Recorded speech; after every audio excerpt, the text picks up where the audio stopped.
Hey everybody, and welcome back to Dante and Josh's Swoop Podcast. Like I said last weekend, Keith Blasingle come in for a live interview. Thank God, and fortunately we was able to follow up. Speak, Keith. I had to look out for it, bro. You know what I mean? I definitely wanted to do the show. I did an interview a couple days ago with another person, so I definitely had to look out for this one. It's nothing big. That's cool.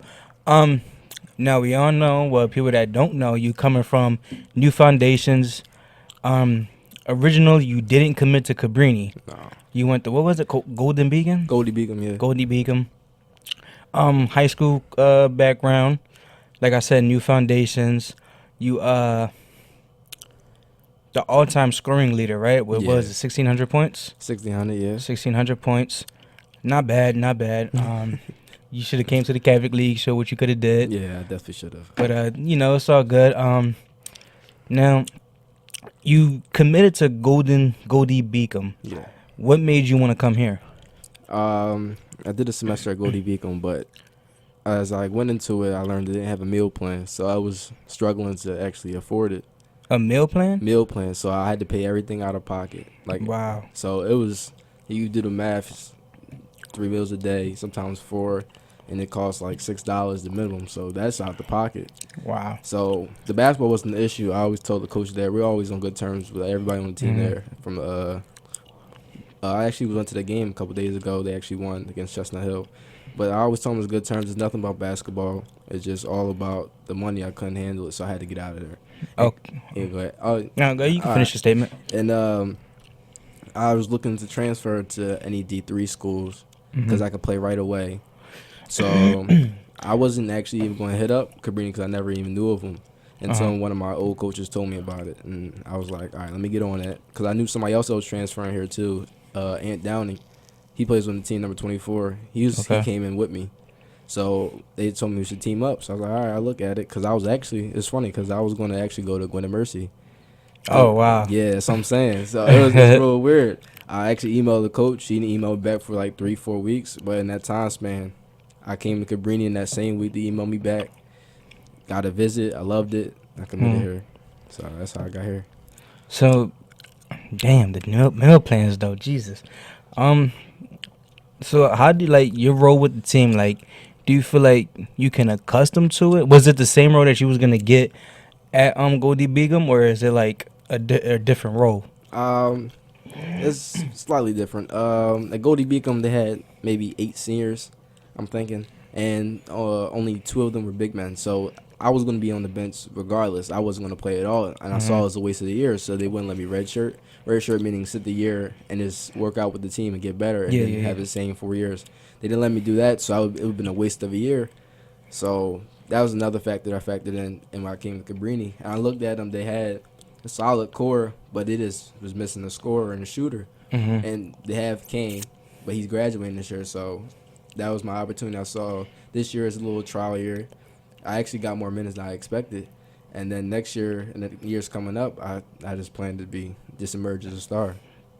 Now, do you feel like do you like your role? Are you satisfied with it, or you feel like you can, the coaches not the coaches, but there's more to your game than just the role you fulfill now? I'm definitely never satisfied with it, but for right now, I am satisfied. I could understand the situation.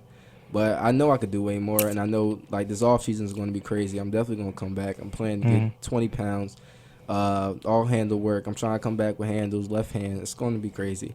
Next year is our year. I guarantee we win that CSAC. Guaranteed. Okay, that's a big suck from a freshman right there. I guarantee it. Now, not the last question I want to ask you, but we did talk earlier. I told you I was going to send you questions so you can have your answers down. Last question out of the questions I sent you. Where do you feel like you can improve in your game? I definitely need to get stronger. I might not look as strong. I weigh 175, so I'm not that small, but I am small compared to the seniors and juniors in this league. So that's why this offseason I plan to get a trainer, a weight gain program, and put some pounds on and turn that into muscle, and then see if anybody could deal with me in the league. I'm trying to get the handles up, my left hand. When all that comes, I already have a jump shot. So once all that comes and get the full package, it's gonna be a problem. Okay. Yeah, funny story. Before I ask you that last question, funny story for all my listeners. I was actually playing ball against Keith one day, and he decided to drive, and I was right. I didn't know whether to take the charge, move out the way, what. All I know is this man leveled up and pretty much levitated, and I just didn't know what to do. So like next thing you know, I see a kid. How tall? He like 6'1", 6 foot. 6'6", something like that. Excuse me, but I just had all this crotch in my hand. Like it's a funny story, but it's a good one. Now before you go, well, I actually want to ask you two more questions. One of them involving you, the other one involving the NBA. Gotcha. If there is any team that you can choose to go to, I mean in college-wise, D1, D2, D3, Gotcha. that you can go to, what team would that be? That's hard. Dream school growing up was probably UCLA, so I would definitely go to UCLA. They produce a lot of good guards. I got to give them that. They produce a lot of good guards. Westbrook, Lonzo there. And Holiday. Holiday, all of them. Actually, 3 Holidays came out of there. So, yeah, I'd definitely probably choose there, Duke or North Carolina, one of those 3. I can't do Duke. Wow. I got this thing that's like the Duke fluke. Like, besides Kyrie, Grant Hill, and Elton Brand. Got Jalil came out. Yeah, but I mean, his situation though is like they won't let him play to his full potential because of the situation that he's in. So like, well, that was the next person I was gonna get to, but actually about the Sixers. But I mean, Jalil is just in an unfortunate situation. I like to see him be here in Philly, but then again, it's like I want him to go elsewhere so he could give his full potential and become the player that he's worth becoming. But besides that, though, every player that's literally come out of Duke has been a fluke. So that's why I call him the Duke fluke. But one last question before you go. What team do you think made the best NBA trade?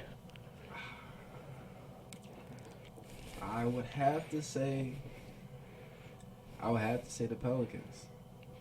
Oh man, I can't see. This is the trade that I had the biggest argument with on my last show. So I need your reason.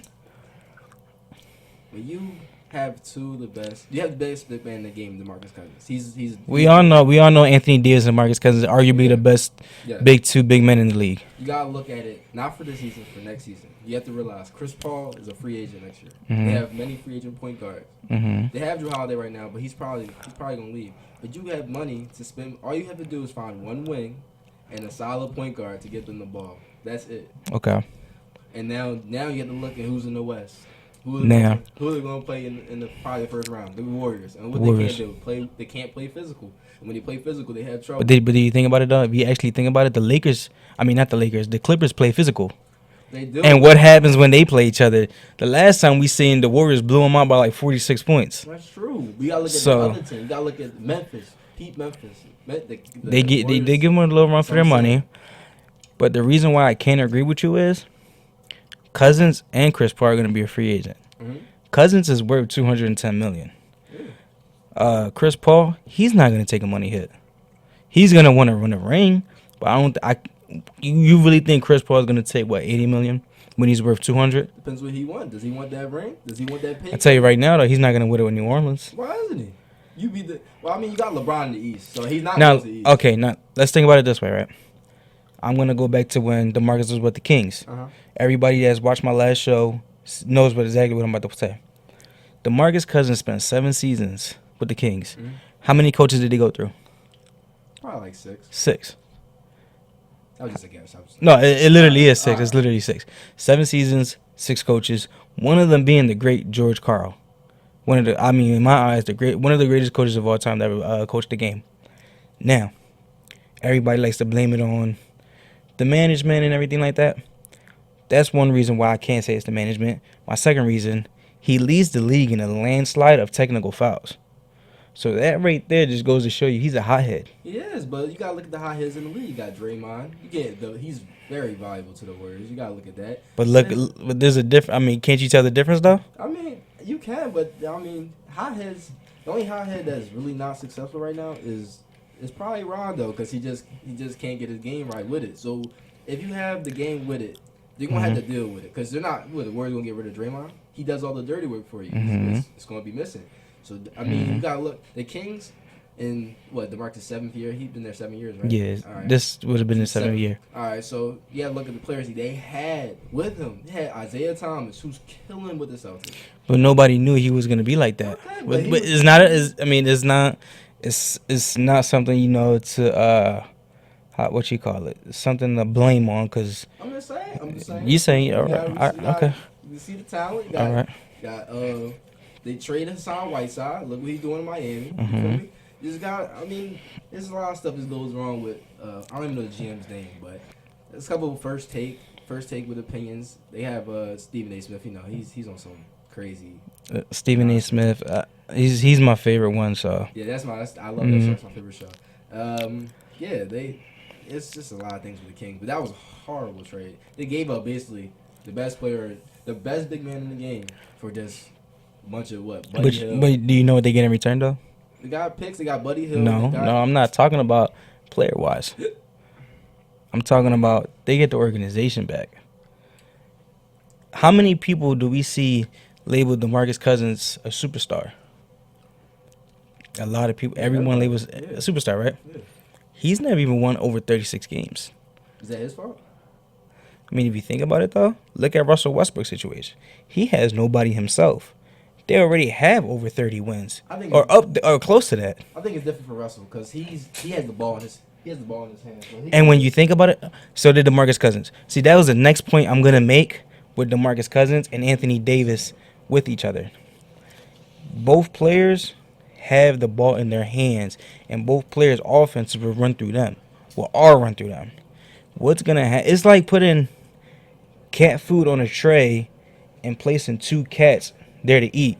Of course, they're gonna fight over the ball, and that's when, as we all can see, DeMarcus Cousins is already a hothead.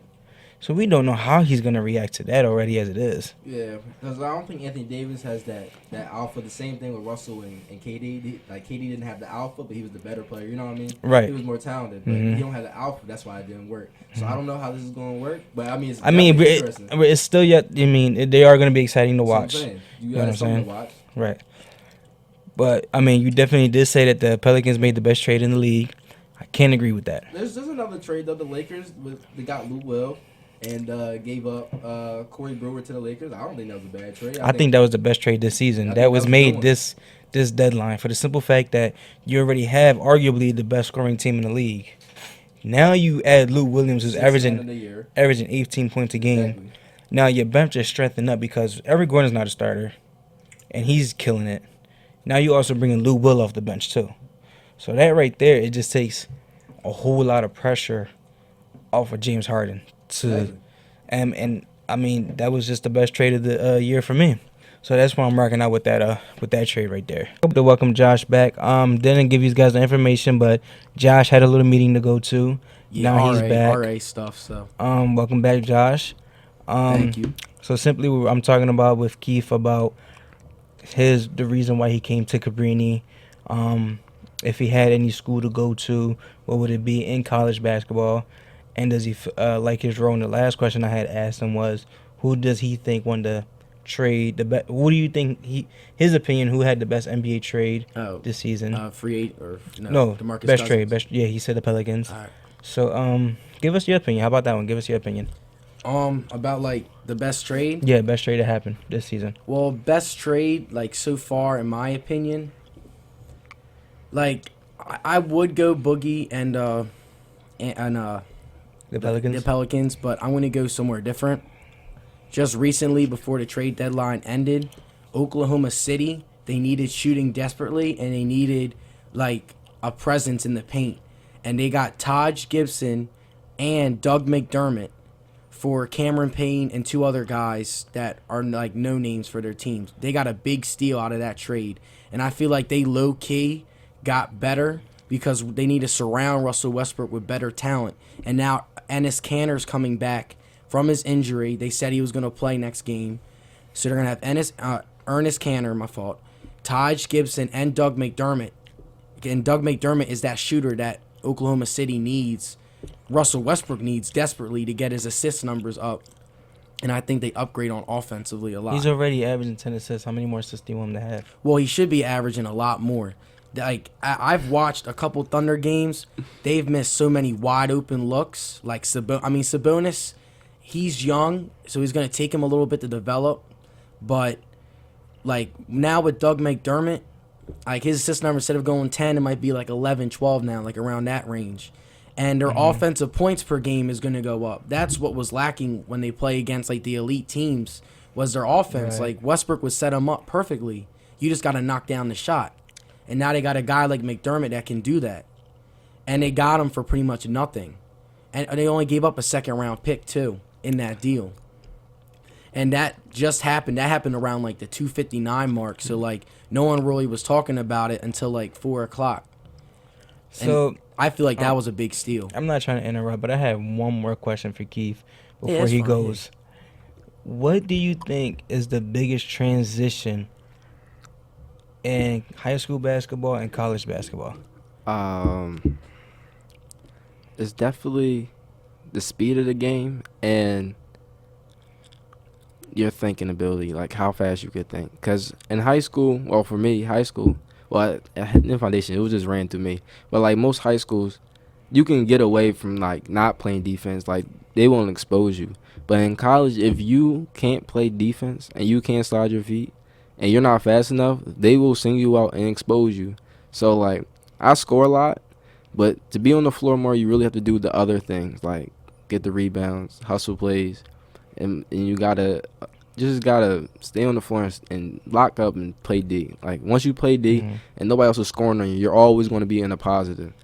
If once people start scoring on you, that's when you get into the negatives, and then you gotta balance it out by scoring. So just stay down, sit down, lock your defender up, don't let your man score, play help defense, and that'd be the easiest part. And you just stay on the floor. It's like you're in minutes. Now, I know I keep saying I'm going to let you go, but just one more thing. What piece of advice would you give to any high school ball player coming into college? First, make sure the school has a meal plan. Second, make sure you enjoy going there. You don't want to just go there for basketball because you want to experience college. You don't want to just be like, now basketball season's only, 3 months, 4 months. So the other months, you're just going to be bored sitting there doing nothing. So make sure the parties and all of the girls, all that, you want to check all that out. Make sure you do all the research because you're going to have a boring experience once the basketball season's over. Also, make sure when you go into a team as a freshman, you have to know, like, unless you're going D1 highly recruited, that you're probably not going to get as many minutes on a good team. If you go to a bad team, you'll get minutes. If you go to a good team in a conference, you're most likely not going to play as much as you think you are your freshman year. So you just got to be patient, keep working, and just trust the process. Trust the process. And then I think that might be it. Yeah. That's it. That's it. All right, well, on my behalf, Keith, I want to thank you for coming out and doing this interview. Thank you for having me. I enjoyed the time. I appreciate it. And I hope to have you on further shows. Yeah, for sure. Just ask me. I'll come in. As long as I'm not doing anything, no homework or nothing, I'll definitely come in. I'm about to go hit the gym now, though. So. All right. Well, everybody, that was Keith Blasingle. Everybody remember that name. I believe with his talent, because I had seen him play, this kid has a future ahead of us and ahead of himself. So, again, thank you, Keith, for coming on and giving us your time. Thank you. And we're back. I just want to give a quick shout-out to Keith Blasingle again one more time for coming on to the show and giving us some quick time of his to do the interview. Now, moving on to our next topic, we're going to talk about the Sixers and how everybody feels about the Sixers trading Nerlens Noel. Josh, I'm going to start you off with this one because I know you've been holding some things back. All right, well, I mean, I've obviously calmed down a lot more now, but I'm still furious, angry.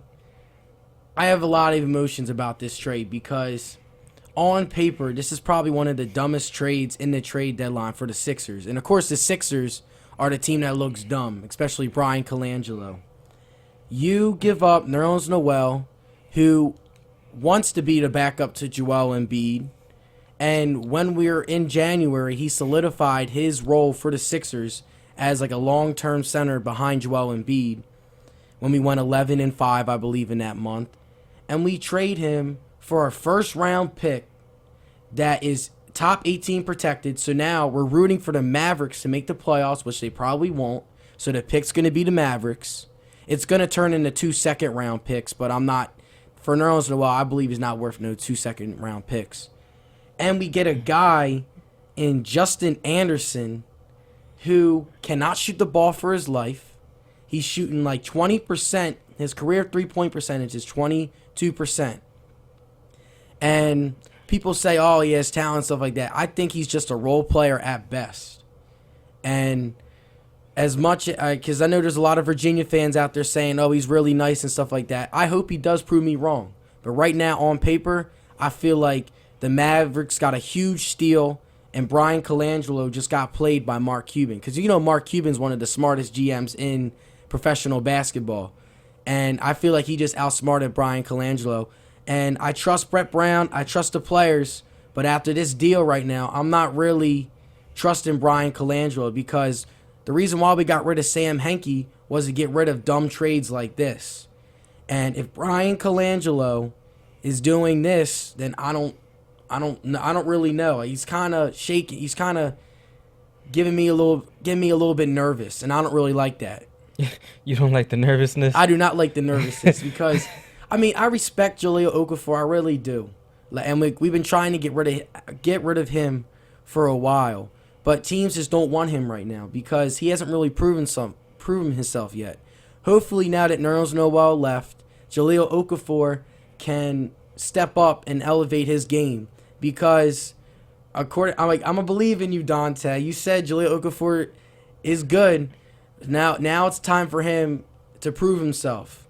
Because actually, before you came onto the show, yeah, I was saying I would love Jahlil Okafor to stay a Sixer, but we all know he's not gonna get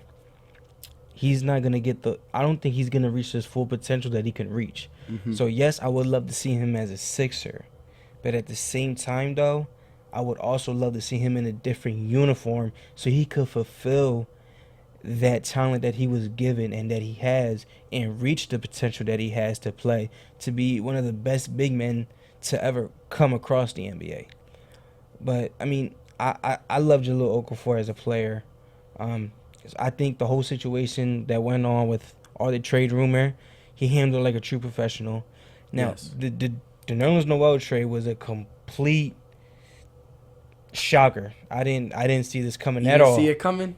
I don't even think you've seen it. I don't think anybody's seen it coming. No, I did not see this coming. Nobody's seen this coming. I mean, his name has come out of trade speculation and everything, trade rumor and everything. We all thought his position was solidified, but you know, now we just know nothing and anything is guaranteed.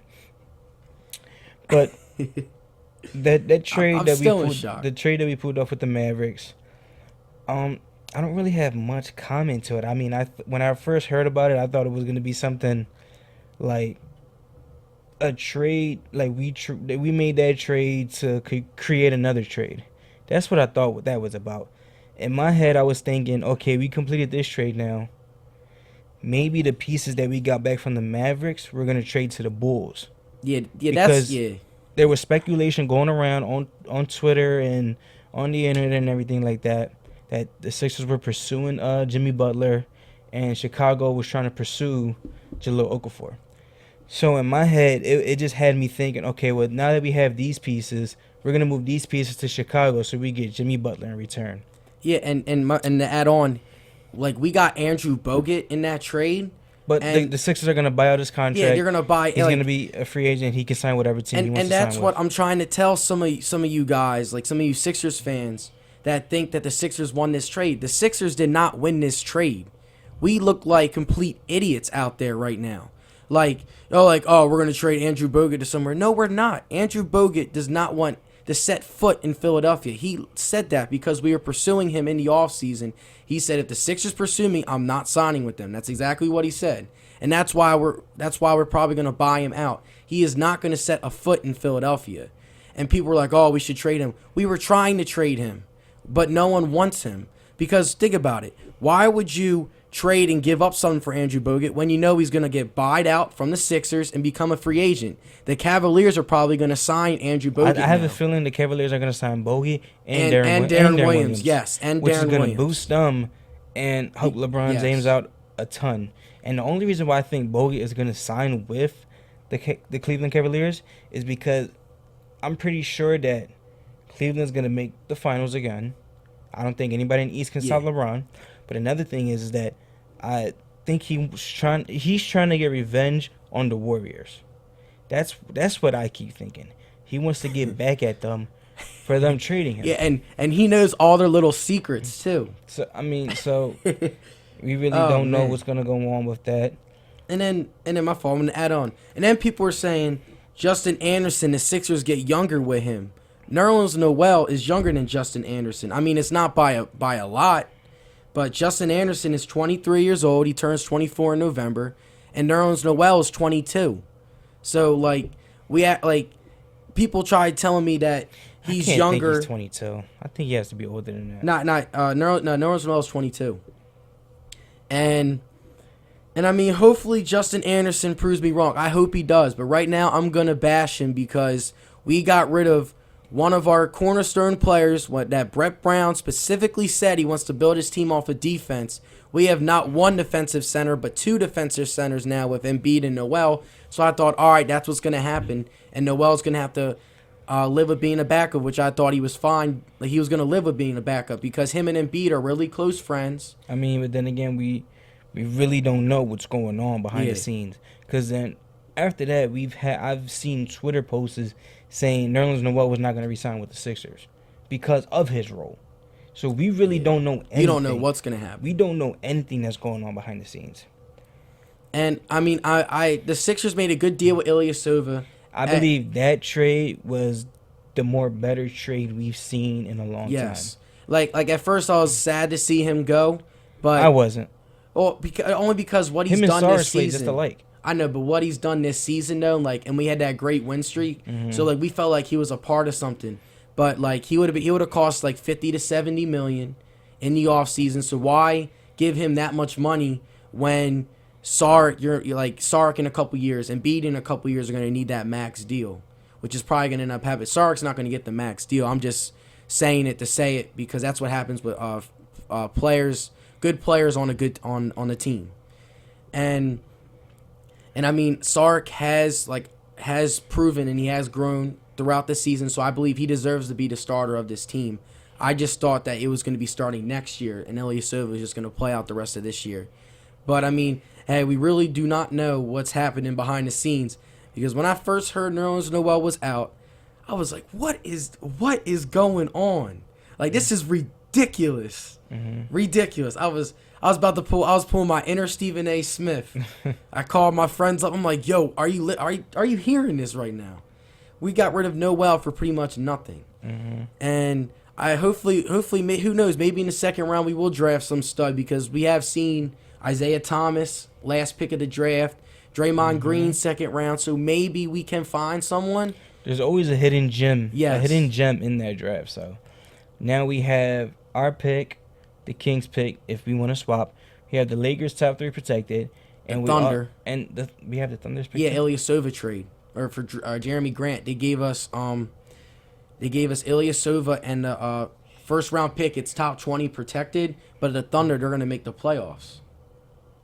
So, because what is it? The top. We still don't know if the Thunder are gonna make the playoffs. They're sitting in the 7th seed right now. Yeah, but now with their two acquisitions, we don't know. We still don't know. Yeah, we don't know what's gonna happen. But right now they're 7 games above 500. So, I think they're gonna lock up that 7-8 seed right around there. We really don't know what's gonna happen with them. I have a feeling the Mavericks are gonna make the playoffs and we get that pick.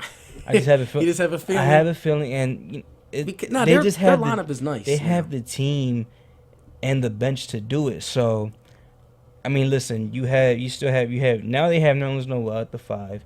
They have Harrison Barnes. They have Dirk Nowitzki. They have Wesley Matthews. They have the kid Yogi Ferrell, I think his name is. And they have Seth Curry. Seth, even though he's been shooting. His 3-point percentage is real. He's a good role player. And they also have what's his name? Devin. I can't. His last name, Devin Harris. Yeah. They still have Devin Harris. They get rid of Darren Williams, save up all that money. Derek Williams. Yeah, my fault. Derek Williams, my bad. But wait, is it? Yeah, Derek. Yeah. So I mean, I just have a feeling they're gonna make it. So, and we get that pick. Well, let's hope and see, because if we don't get that pick, we've pretty much traded like one of our cornerstone players for nothing. Listen, either way, I can see the Sixers ending up with 2 top 10 picks, regardless of anything. Which is fine. Which, I mean, we can still take Josh Jackson, your boy. Yeah, and then we can Malik take Monk. my boy Malik Monk. So either way, it what can happened work to out ball, perfect. bro? What happened to ball? I mean, you know, his I jump shot. can't see him falling past 2. Yeah, he's going top. So I think if any, I mean, I just can't see him going past 2. So. So now you said on Monk. I hope we get Monk. I want Monk, and maybe Josh Jackson could fall a little bit. We could end up taking him, and then hopefully, I'm just hoping, and I have a feeling the Mavericks are gonna make the playoffs. Then we could take that pick. So really, what we have, like 3 picks in the top 20? Yeah, it's good. So I mean, it's all what ifs though. And we all know the history of Brian Colangelo and his drafting. I mean, he's drafted Shawn Marion, Murray Stoudemire. I get your Steve point. Nash. Yeah, straight for Steve Nash. His drafting, he knows how to draft, and he sees talent. And he knows talent when he sees it. So that's why I'm still believing in him, and I still have faith in this. Trust the process, and everything that the Sixers are doing, I still have faith in it. If you really sit back and think though, that year with Nerlens Noel, you might as well just throw that year completely out, because we traded Drew Holiday for him. Mm-hmm. We got him. We tanked the first season because of him, and then we ended up getting rid of him. So we pretty much did all that hassle for nothing. If you really think about it. But listen, that's another reason why I'm mad. What's the point? The NBA is a business. At the end of the day, it's all a business. And it's nothing but entertainment for me and you to sit here and do what we do and sit there and talk about it. So I'm not mad at the trade. It's actually pretty exciting to me to see where the Sixers are going to go with this, and to see where Brian Colangelo is thinking, and just to see how the Sixers move forward with everything. I mean, I've literally been reading tweets and Twitter posts saying that, you know, the Sixers have no two-way player. I really can't agree with that, because Robert Covington is pretty much our best two-way player. Yeah. He's starting to get more, as he's starting to develop more and better.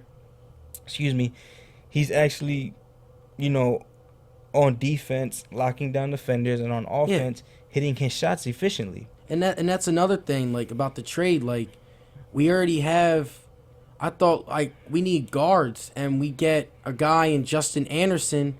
He's a small forward. We already have Covington. No, he's a 6'6" guard. Well, he's 6'6". They label him as a shooting guard. They do. Well, on ESPN, it says both, like, forward / like shooting guard. I mean, we need shooters on our team, and I don't know how he's going to complement on our team, because we have Covington, we have Simmons, we have. Listen. I mean, this is why we're going to get Monk. Like, what are we going to do with him? This is why I said to you earlier in the day, the Sixers. I had no hope of the Sixers making the playoffs. Yes, I talked about it. Yes, the whole town talked about it. Why would they want to go to the playoffs to potentially fall out of that chance of getting a top 10 pick? What's the whole point of it? Yeah, we still have the Kings pick, but nobody thought that, you know, the Kings were going to trade DeMarcus Cousins. Nobody thought that. So, you know, it's just everything. There's a twist to everything. And this is, at the end of the day, this is building up to be a movie to me. We all, you know, in the beginning of the movie, we'll have that twist. Yes. And then at the end of the movie, it all comes back to hit us. I can see this is starting to become a movie to me. This is how I'm starting to picture it. There's a twist, and the twist was, you know, maybe the twist was trading Nerlens Noel, and then Justin Anderson becomes this great shooting guard. Like I told you, when he was in Dallas, he wasn't getting any playing time. He was smothered in the bench. Shooting guard, guard wise, you had Derek, you had Williams, you still had Harris. So And then Yogi Berra beat him out. In forward position, you still have Harrison Barnes and Dirk.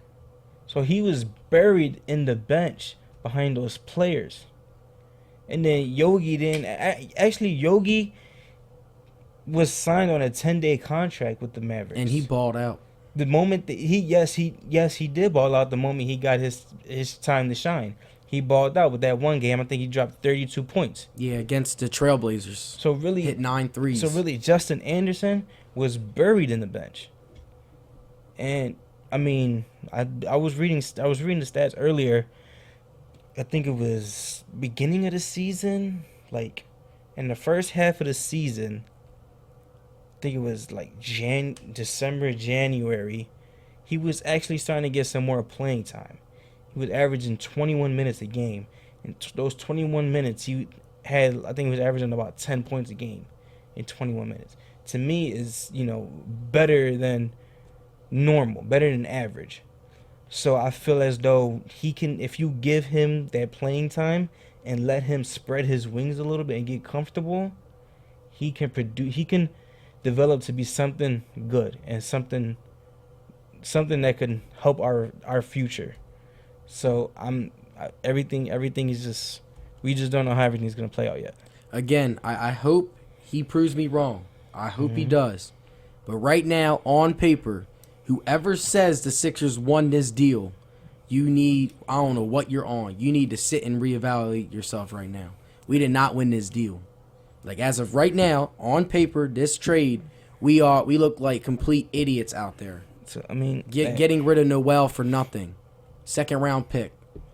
And the Kings got rid of DeMarcus Cousins for nothing. So yeah, I know. And we don't know how everything's gonna play out at the end of the day. Like, I don't know what GMs think around this time. Like another thing, the Suns, they get rid of PJ Tucker to the Raptors for cash. So, listen. Like, what are you thinking?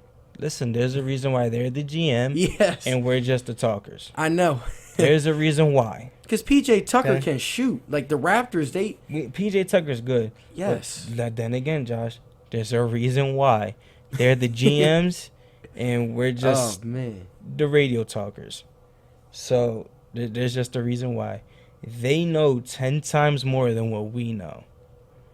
And actually, they're thinking about the future, unless you're like the Cleveland, unless you're like the Cavs or the Celtics or the Warriors or the Spurs or the Rockets, where they're thinking now. Now, the Suns, they're thinking future long term. Because really, there's no change. There's really no hope for the Suns to make it to the playoffs. Yeah. As where the Magic have a good team on paper, but really though, it just wasn't clicking. They just didn't exactly. They just weren't clicking. So I can see where they're thinking to the future. The Sixers, we're there, but then again, we're not there. We're just trying. I see us trying to get over this hump, and maybe our future picks and our future, maybe like a year or two down the line, we get over that hump and we become one of those teams that are contenders. You get what I'm trying to say? Yeah. So there's just a twist to everything, so we don't know what's going on. Yeah, I do get what you're saying. So we just don't know what's going on. We have no idea what's going on because people thought Okafor was gonna go. Exactly. Now I don't know. I believe now Okafor. What do we do, though? I honestly think, and I'm gonna say this again. Honestly, I think Okafor. If you get Okafor to lose weight, and you work on his footwork, maybe he becomes that two-way player that we want. So, or maybe you can. Maybe this year you can still end up trading Jahlil Okafor. Yeah, the problem though is maybe what teams offered weren't just good enough for the Sixers. The teams that offered for him were just awful. Like the Pelicans, They wanted to give up Like- Tyreek Evans and a top 20 protected pick for Jaleel Okafor. So, But we wanted Buddy. That's why the trade didn't go through. We wanted Buddy Hield, and they weren't going to give us Buddy Hield. So That's why they went with the Kings. We don't know. But And I mean, then again, I don't. That maybe then again though, Jaleel Okafor does prefer. He said that he would rather prefer to play in Chicago. And there's been so much talk with Jimmy Butler, and the Chicago Bulls trading him to either the Sixers, Celtics. Maybe it's just something that can happen down the road. yeah, Maybe it's on the table, but because he's a free agent. Maybe it just wasn't good enough. Because he's not a free agent this season. He's a free agent the following following season. season. Paul George is a free agent now. No. He's a free agent the following season. Nah, he's a free agent this year. That's why the Pacers are trying to get rid of him. I thought it was the 2018 season. Jimmy Butler's the 2018. Because I remember they were talking about it on ESPN. Because I was watching The Jump before the trade deadline happened at 3. Mm-hmm. And that's when I heard about the Thunder and I heard about the Raptors, like right as I was going to class. But I just don't like what we got for Noel. But now moving on to Okafor, like I know he's gonna walk away. He's walking away. No. when It he's says a it right free here. agent. What does it say?